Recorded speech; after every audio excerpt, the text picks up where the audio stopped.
Maya stared at the cream-colored envelope in her hands, turning it over twice before finally tearing it open.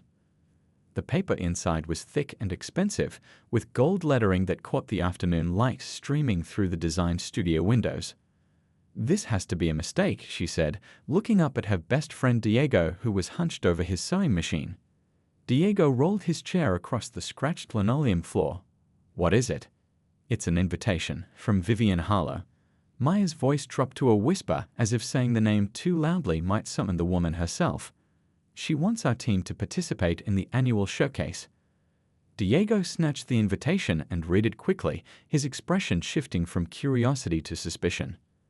"The showcase that gets covered by every fashion blog and magazine in the city? The one where her mom brings all her industry friends?" He handed the invitation back to Maya. "No way she's being nice. This smells fishy." Maya tucked a strand of her dark hair behind her ear, a habit when she was thinking hard. The Westlake Institute Annual Fashion Showcase wasn't just any student event, it was a launching pad. Last year's featured students had landed internships with top designers before graduation, and Maya's little group of misfits had never been on Vivian's radar, except when she needed someone to mock. "Maybe she's required to include more diverse designers," Maya suggested, though she didn't believe it herself. "The faculty has been pushing for more inclusion." "Yeah, and I'm going to be America's next top model," Diego snorted, gesturing to his leg brace. "Look, you know how this works. The Harlows own half the fashion world, and Vivienne runs this school like it's her personal kingdom. She doesn't do charity." The studio door swung open, and in walked Zoe, carrying a tray of coffee cups. She was tall and curvy, with the kind of presence that filled a room despite how often the industry told her she didn't belong in it. "What's with the serious faces?" Zoe asked, passing out the cups. "Did someone die?" "Worse. Vivian Harlow invited us to the showcase," Diego said. Zoe nearly spilled her coffee. "No way, the showcase." "Us?" She grabbed the invitation from Maya's hand. "This is real paper. Like tree paper, not an email." "I know," Maya said, taking the invitation back carefully. "That's what makes it weird." Amir and Tasha arrived next, arguing passionately about hemlines until they noticed the strange tension in the room. After Maya explained, the five of them sat in a circle on the floor, the invitation placed in the center like some kind of ticking bomb. "It's obviously a trap," Tasha said, tapping her bright blue nails against her coffee cup. She'd grown up fighting for everything she had, and her street smarts had saved the team more than once. Remember what she did to that sophomore last year? The one who designed the recycled collection. They all remembered. The girl had transferred schools after Vivienne's public takedown. Amir twirled a pencil between their fingers, thinking, "But what if it's not? What if this is actually our chance? We've been working our butts off for 3 years. Maybe someone important noticed." A heavy silence fell over the group. Maya looked at each of her friends. Diego, whose brilliant patterns had been dismissed because he didn't fit the industry's physical ideal. Zoe, whose modeling career had been nothing but closed doors until she started working with their little team. Amir, whose fluid designs challenged every gender norm in fashion. Tasha, whose marketing genius was overlooked because she couldn't afford the right connections. Then Maya looked down at her own hands, calloused from late nights of sewing and sketching. Hands that belonged to a girl whose parents had sacrificed everything to send her to design school, only for her to be constantly overshadowed by students with family names already stitched into fashion history. "I say we do it," Maya said finally, picking up the invitation. "Even if it's a trap, maybe it's also an opportunity. We've got nothing to lose, and everything to prove." Diego sighed, but she could see the fire in his eyes. "If we're really doing this, we're going all in. No playing it safe." "When have we ever played it safe?" Zoe grinned, raising her coffee cup. As they clinked their cups together, Maya felt something shift in the air. Whatever Vivienne was planning, she had just done what no one else had managed to do all year. She had given them a stage. And Maya was starting to think that might be Vivienne's biggest mistake yet. The next afternoon, Maya's heart pounded as she pushed open the heavy doors to the main showcase hall. Vivienne sat at the center of a large table, surrounded by her usual group of perfectly styled friends. She looked up as Maya approached, her smile not quite reaching her eyes. "Maya, I'm so glad you decided to join us, Vivienne said, waving her over. We were just discussing the schedule. Maya clutched her sketchbook tighter. Thanks for inviting us. My team is really excited. Of course.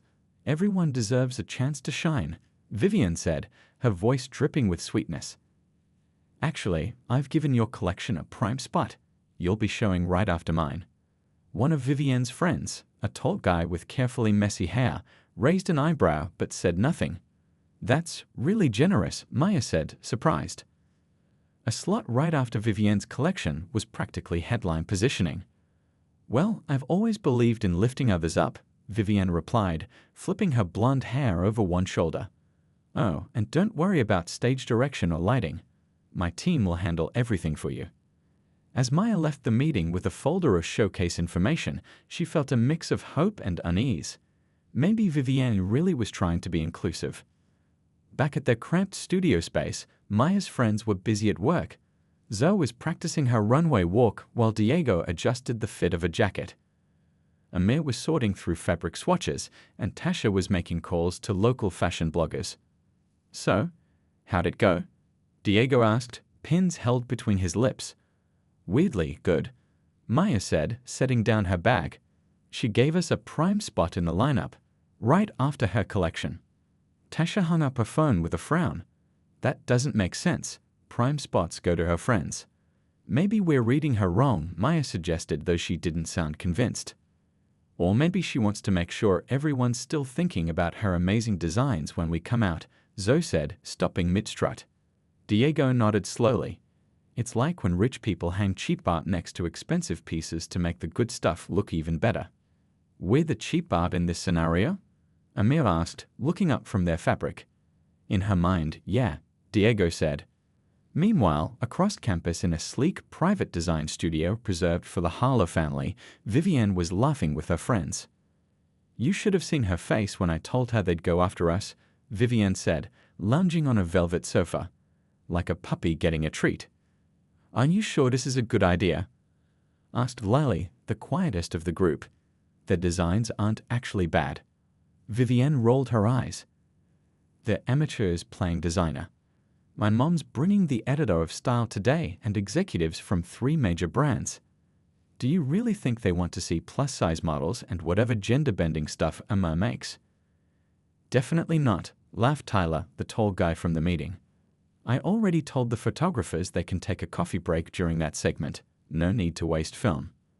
And I've been telling everyone it's the diversity inclusion slot, added Kara, barely looking up from her phone.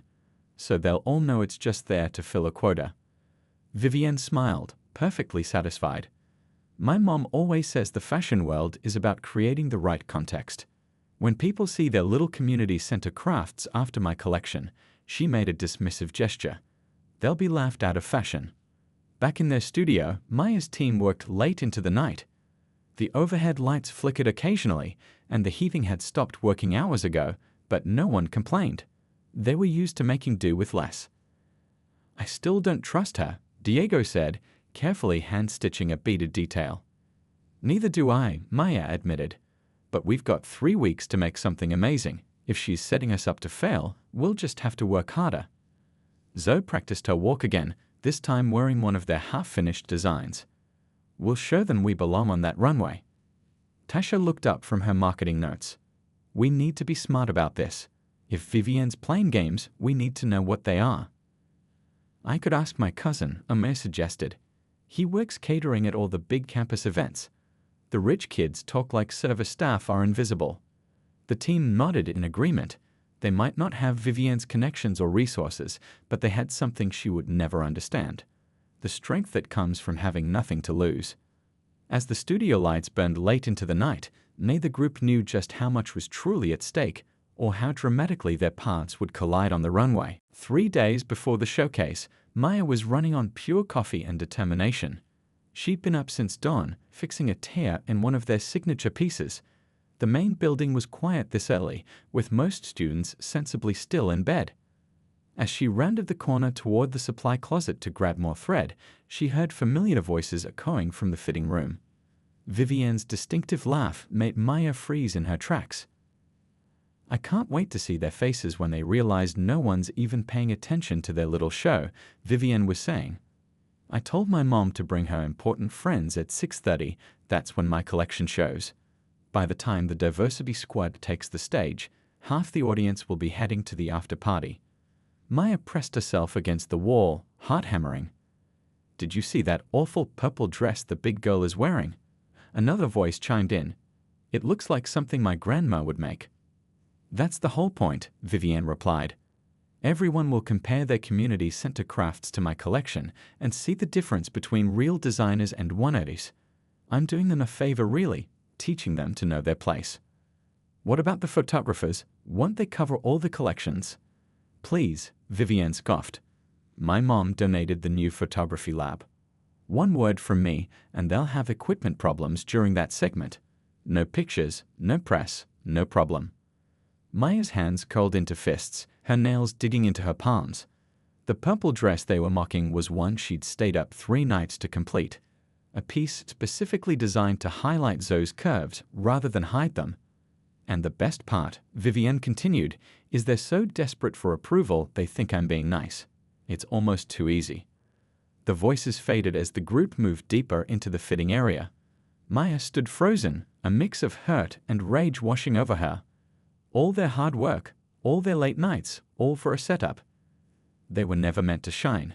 They were meant to be the joke that made Vivienne look better. Maya walked back to their studio in a daze, her mind racing. Should they drop out, fight back, call Vivienne out? When she pushed open the studio door, she found her friends already there. Diego was adjusting his leg brace while marking hemlines. Tasha was updating their social media with behind-the-scenes photos. Amir was steaming their gender-neutral suit collection, and Zoe was practicing walking in the new platform boots they'd designed. They'd all looked up when Maya entered, immediately sensing something was wrong. What happened? Diego asked, setting down his chalk. You look like you've seen a ghost. Maya took a deep breath and told them everything she'd overheard. The room fell silent as her friends processed the betrayal.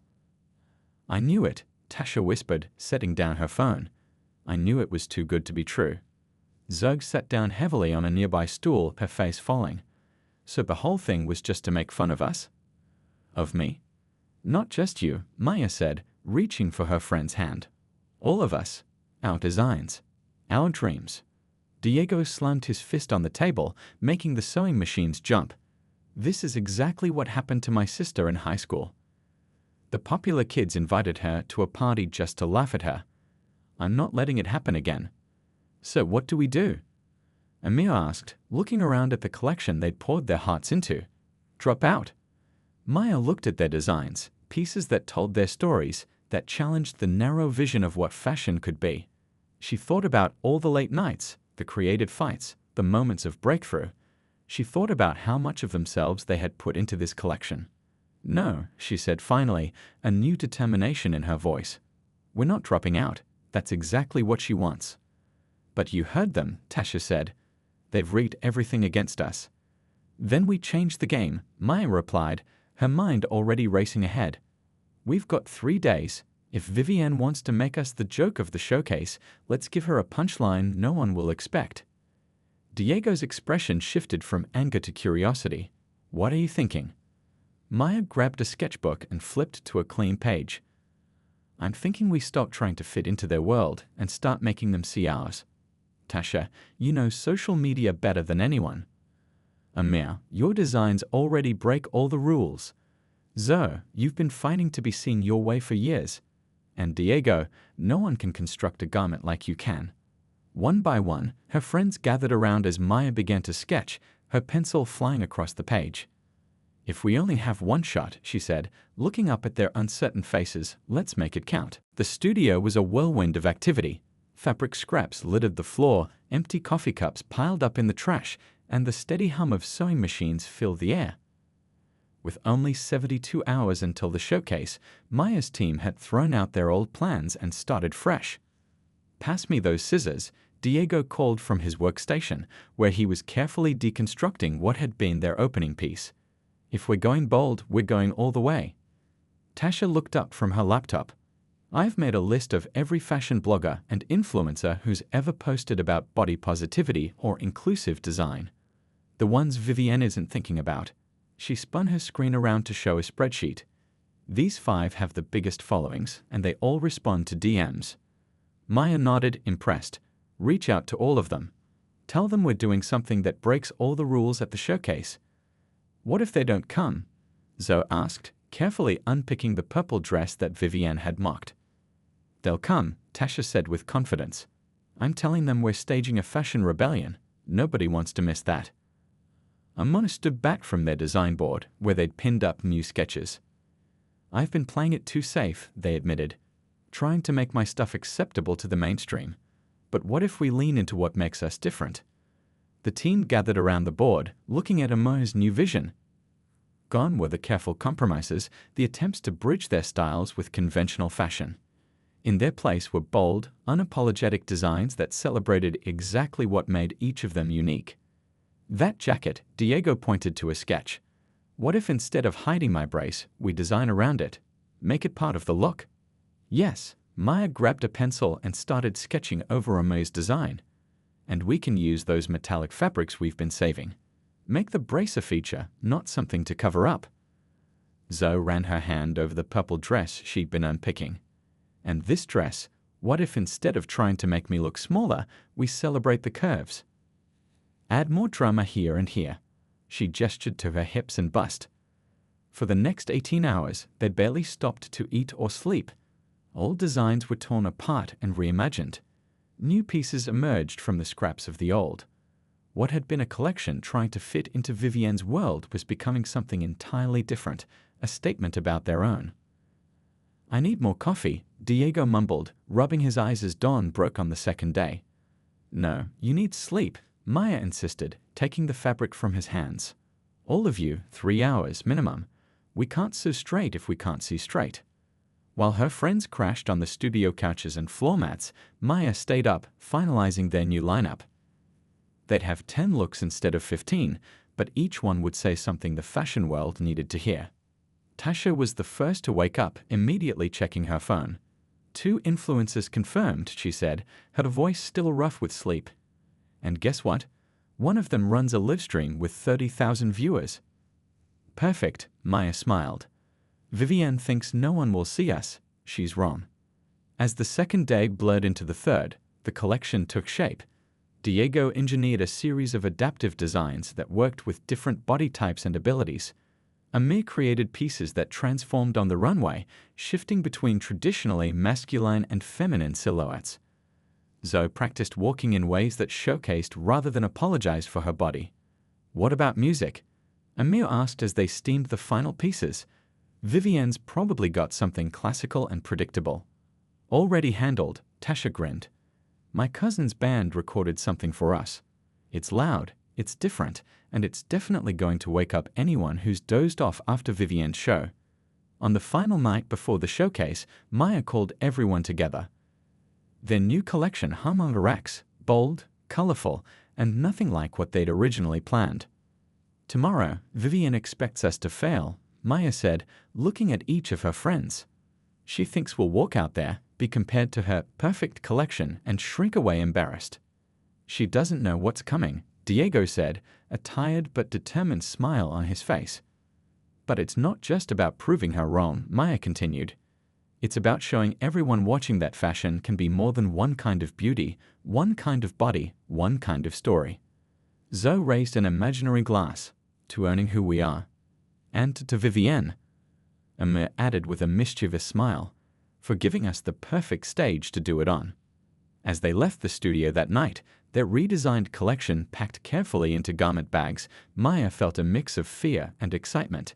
They were taking a huge risk. But for the first time, it felt like they were playing their own game instead of trying to win someone else's. The showcase venue buzzed with excitement. Bright lights hung from the ceiling, and a sleek white runway cut through the center of the room. Fashion industry people in expensive clothes sipped champagne as they found their seats, program booklets in hand. Backstage was chaos. Models rushed around half-dressed, makeup artists called out for missing brushes, and designers made frantic last-minute adjustments to their creations. Maya peeked through the curtain at the growing crowd. Her stomach did a flip when she spotted Elizabeth Harlow in the front row, her silver hair pulled back in a tight bun, deep in conversation with a man Maya recognized from fashion magazine covers. "Is that who I think it is?" Diego whispered, joining her at the curtain. Maya nodded. Elizabeth Harlow and the editor of Style Today. Vivienne wasn't kidding about bringing the big guns. "Good," Diego said with surprising confidence. "Bigger audience for our statement." Across the backstage area, Vivienne held court among her models and assistants. Her collection hung on a special rack, each piece wrapped in protective plastic with her name embossed on custom hangers. Everything about her setup screamed money and connections. 5 minutes till first look, called the stage manager, causing a fresh wave of panic among the designers. Maya hurried back to their corner, where Zoe was getting her makeup done by Amar. Their workspace was cramped compared to Vivienne's spread, but energy pulsed through it. "How's it looking out there?" Tasha asked, not looking up from her phone where she was posting last-minute teasers to their social media. "Packed," Maya replied. "All the people Vivienne wanted to impress are here." "Any sign of our people?" Diego asked. Tasha grinned. "Just got a text. They're all here, spread throughout the audience. Live from Runway Revolution is in the third row, and she's already got her livestream set up. 5,000 people watching already." A flash of blonde hair caught Maya's eye as Vivienne glided over, looking perfectly calm in a designer dress that probably cost more than Maya's entire tuition. "Just wanted to wish you luck," Vivienne said, her smile not reaching her eyes. "Nervous?" "Actually, we're good," Maya replied, surprised to find she meant it. Vivienne's smile faltered slightly. "Well, don't worry if things don't go perfectly. Not everyone is cut out for high fashion. That's why there's always work in costume design for community theater." Before Maya could respond, the lights dimmed and music started. The showcase had begun. The first 2 student collections were good but safe, exactly what you'd expect from people hoping to land conventional jobs. Polite applause followed each final walk.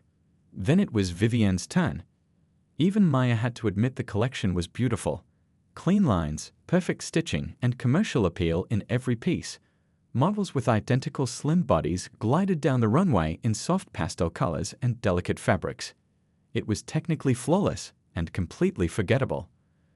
The audience clapped enthusiastically, with Elizabeth Harlow nodding in approval from the front row.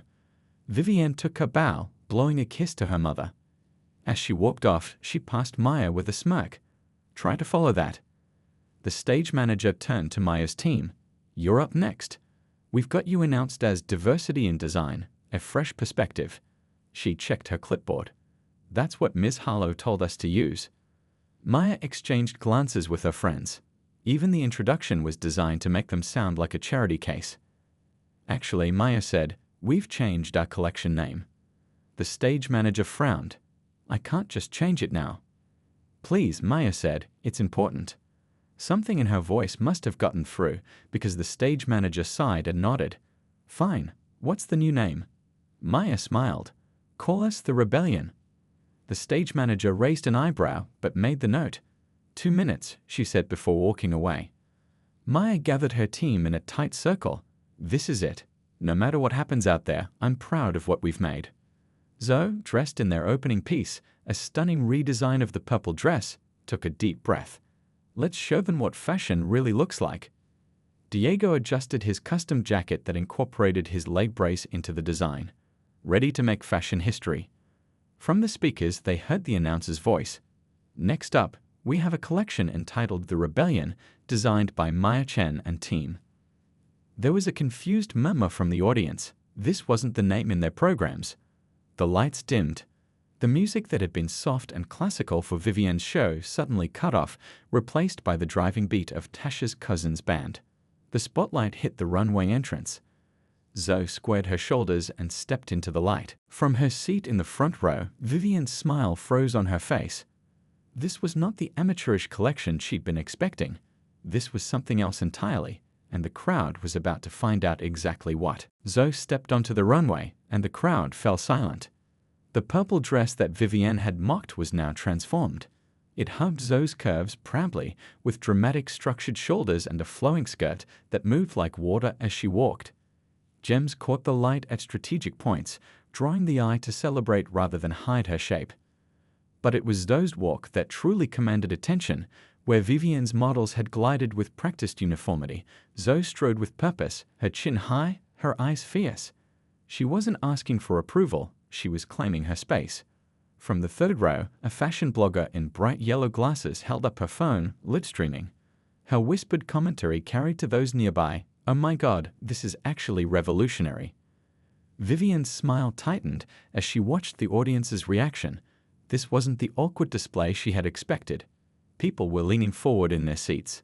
The editor next to her mother had stopped checking his phone. As Zoe reached the end of the runway, she did something none of the other models had done. She stopped, turned to face the audience directly, and stood still for a full 3 seconds, letting them see her, really see her, before turning and walking back. The music shifted, and Diego emerged next. His custom-designed suit featured his leg brace not as something to hide, but as the centerpiece of the design. Metallic elements extended from the brace up the leg of his pants and across the jacket in an asymmetrical pattern that looked intentional and avant-garde. Behind Vivienne, someone whispered, "That's actually brilliant construction."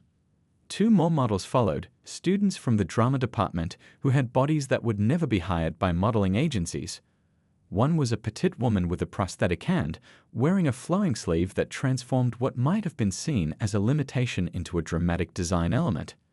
The other was a tall, broad-shouldered man, wearing a jacket with a silhouette that played with proportion in ways that traditional menswear never dared. In the audience, phones were being raised everywhere now. The hashtag Runway Rebellion was already trending on 3 platforms, with Tasha's carefully selected influencers spreading the word. Amir's designs came next, pieces that transformed as the models walked. What appeared as a structured masculine suit at the back of the runway became a flowing feminine silhouette by the time the model reached the front, challenging everyone watching to question why clothing needed to be one or the other. Elizabeth Harlow leaned forward in her seat, her expression unreadable. Next to her, the magazine editor was now filming the show himself. Halfway through their collection, Maya snuck a glance at the audience from backstage. The energy in the room had completely changed. Where there had been polite attention for the earlier collections and respectful appreciation for Vivienne's, there was now a buzz of genuine excitement. "They're loving it," she whispered to Tasha, who was coordinating the lineup. Tasha grinned, showing Maya her phone. "Not just them. The livestream has hit 50,000 viewers. We're blowing up online." On the runway, a model was wearing what they called their headline piece, a dress made from fragments of all the designs Vivienne had mocked, now reconstructed into something beautiful and defiant. It told the story of their journey in fabric and thread. Vivienne shifted uncomfortably in her seat. This wasn't just a collection, it was a direct challenge to everything her family represented in the fashion world. Worse, people were responding to it. Even her mother had stopped nodding dismissively and was watching with focused attention. For the finale, all the models returned to the runway together, each wearing pieces that complemented each other while celebrating their differences. They walked in formation with Maya, Diego, Amir, and Zoe at the center. At the end of the runway, they stopped and stood together, different heights, body types, abilities, and gender expressions. A living demonstration that fashion could be so much more than a single standard of beauty. The music built to a crescendo and then cut out. In the silence that followed, someone in the back began to clap. Then another person joined, and another, until the room filled with genuine applause, not the polite, measured kind that Vivienne had received, but enthusiastic and spontaneous. As Maya took her bow alongside her team, she caught sight of Vivienne's face. The perfectly composed smile was gone, replaced by something that looked almost like fear. It wasn't just that their collection hadn't failed, it was that they had changed the conversation completely. Backstage, they were swarmed not by mockery, but by people with business cards and questions. A photographer who had supposedly been told to skip their segment was now asking for exclusive shots. 2 fashion bloggers were requesting interviews. "What just happened?" Diego asked, breathless with disbelief. Maya watched as Elizabeth Harlow herself rose from her seat, her eyes scanning the backstage area with purpose. "I think," Maya said slowly, "we just rewrote the rules." The after-party was in full swing, held in the grand hall next to the showcase venue. Crystal chandeliers cast a warm glow over fashion industry professionals mingling with students and faculty. Normally, Maya and her friends wouldn't have even been invited to such an event, but tonight was different. Tonight, they were the ones everyone wanted to talk to. "I can't believe this is happening," Diego whispered to Maya as a photographer from Fashion Forward asked them to pose for a picture. "Is this real?" Maya squeezed his hand, still in shock herself. "I think it is." Across the room, Tasha was deep in conversation with two fashion bloggers who had previously only covered mainstream designers. Amir was showing their sketches to a buyer from a major department store. And Zoe, the same Zoe who had been rejected by every modeling agency in the city, was being interviewed by a woman with a press badge from Style Today. "Your collection spoke to me," the interviewer was saying. "When that first model walked out, I felt something I haven't felt at a fashion show in years, surprise." Maya smiled, watching from a distance. They had done what they set out to do, change the conversation, if only for one night. A hush fell over one corner of the room, and Maya turned to see Elizabeth Harlow making her way through the crowd. Unlike her daughter, who worked hard to seem approachable, Elizabeth embraced her intimidating presence. People stepped aside automatically as she walked, her silver hair gleaming under the lights. To Maya's shock, Elizabeth was walking straight toward her. "Ms. Chen," Elizabeth said, her voice crisp and commanding. "I believe we need to talk." Maya glanced around for her friends, but they were scattered across the room. She would face this alone. "Mrs. Harlow," she managed to say, "it's an honor to meet you." Elizabeth studied her with sharp eyes that had evaluated thousands of designs over her decades in the industry. "That was quite a statement you made tonight." Maya took a deep breath. "Thank you." I wasn't finished," Elizabeth cut in. "It was a statement, yes. But was it fashion, or was it just rebellion for the sake of rebellion?" Maya felt her face flush. After everything, was this just another form of dismissal? "With all due respect," Maya said, finding her courage, "it was both. Fashion should be about more than one type of beauty or one kind of body. Our collection showed that different can be beautiful. That's not just rebellion, it's evolution." Elizabeth's expression remained neutral, but something flickered in her eyes. Bold words from a student. "Bold is what got us noticed tonight," Maya replied.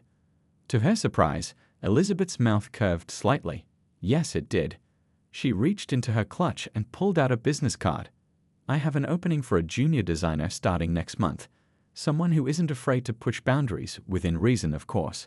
My assistant will expect your call tomorrow." Maya stared at the card in disbelief. What about Viviane?"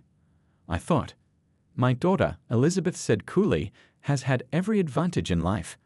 What she hasn't learned is that fashion must constantly evolve to stay relevant.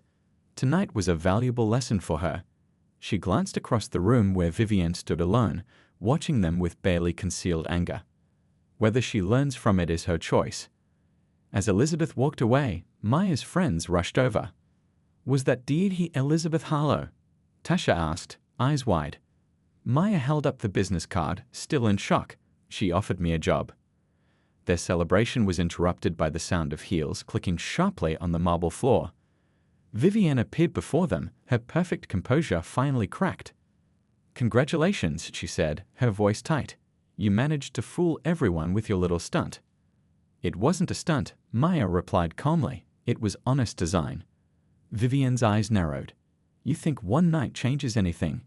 This industry will chew you up and spit you out. You don't belong here." Diego stepped forward.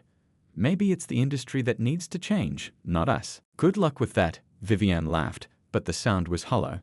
"You're nothing but a trending hashtag. Next week, everyone will have moved on." Amir smiled. "Maybe. But we'll still be designing, and people will still be wearing our clothes." Viviane opened her mouth to respond but was interrupted by a group of design students, some of the same ones who had always flocked to her, approaching Maya's team for introductions. As Viviane stalked away, Zoe leaned into Maya. "You know what's the best part? She tried to humiliate us, and instead, she gave us the perfect platform to be seen. Later that night, as the party wound down, Maya found herself standing on the empty runway, the lights now dimmed. She ran her hand along the smooth surface, remembering the feeling of walking it with her friends, heads held high. Her phone buzzed with notifications. Their hashtag was still trending. A major fashion blog had just posted an article titled "The Runway Revolution: How 5 Students Changed Fashion in One Night." Tasha had already been offered an internship with a marketing firm that specialized in inclusive brands. Diego had received an email from a designer who created adaptive clothing. Opportunities were sprouting like wildflowers after rain. Maya smiled to herself. Tomorrow would bring new challenges. The fashion world wouldn't change overnight. But tonight, they had done the impossible. They had taken Vivienne's attempt to humiliate them and transformed it into their moment to shine. As she turned to leave, Maya spotted a program someone had left behind. On the cover was the showcase logo and the tagline, "Discovering Tomorrow's Fashion." For the first time, she truly believed that could include people like her and her friends. They hadn't just survived the runway, they had earned it. And that was just the beginning.